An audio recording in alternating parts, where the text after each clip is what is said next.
Hi everyone, this is Julie Bonner.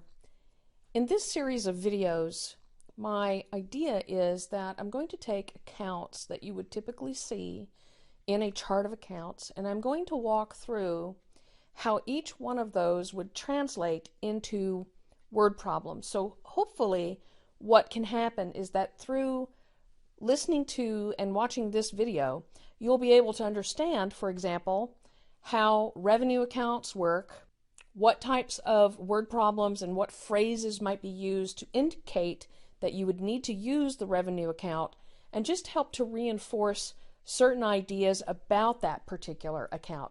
So in future videos, I will also be talking about expense accounts, balance sheet accounts, all kinds of things to hopefully give you an idea of how this works and how you can translate it. Because the biggest problem that I have found in teaching this subject is for students who are trying to understand this, it's that translation of how does this word problem turn into a journal entry. And that is the biggest challenge in learning this. The rest of it is really, really simple once you have this part down. This is the biggest challenge I have seen by far in people learning how to do this. So let's talk about revenue for a little bit.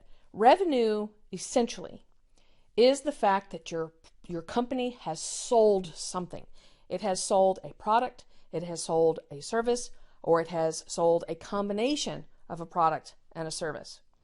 That is it. That is all it represents. Revenue is sales. Now, at the time of the sale, you may or may not have received cash for that sale.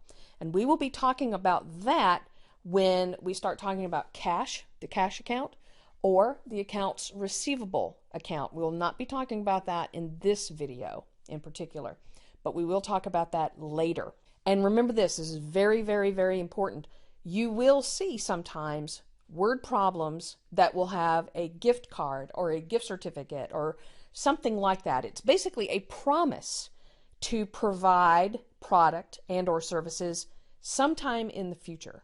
So you are basically, the company is actually getting cash in advance.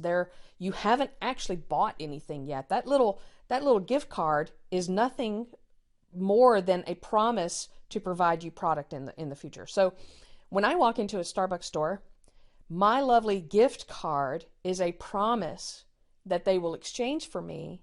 If I put $10 on that gift card, they have to give me $10 worth of product in the future.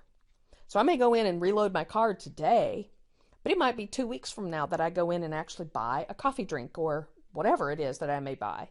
And it's at that time they have to honor that because I have basically prepaid for some product and services from them. And so that is not revenue, but that will be a video that I do a little bit later talking about accrued or unearned revenue.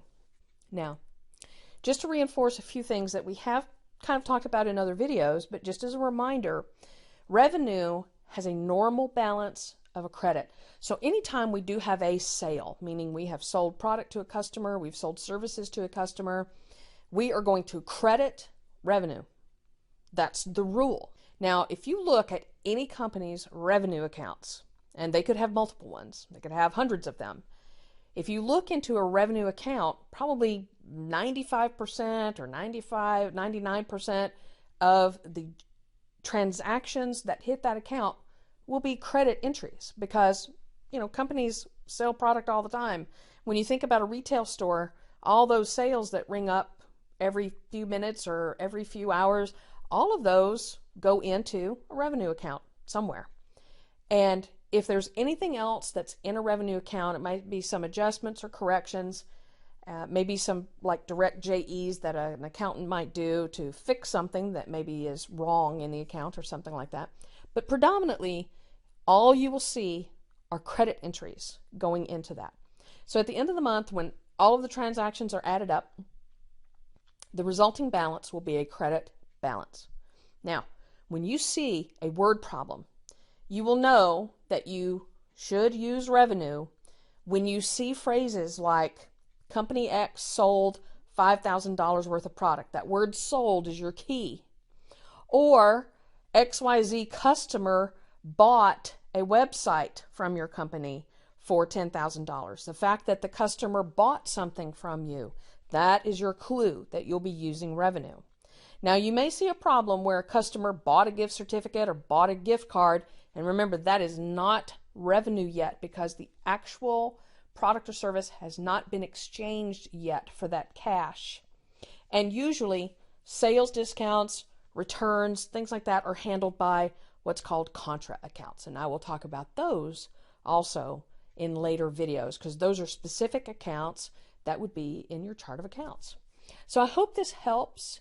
And in future videos, I will be talking about other specific accounts that are in chart of accounts and go through a very similar process of highlighting when you use it, how you translate it, all of that so that you have a much better idea of when you're reading word problems that you'll know what to do. Now, please do subscribe to this channel so that you'll be alerted to future videos.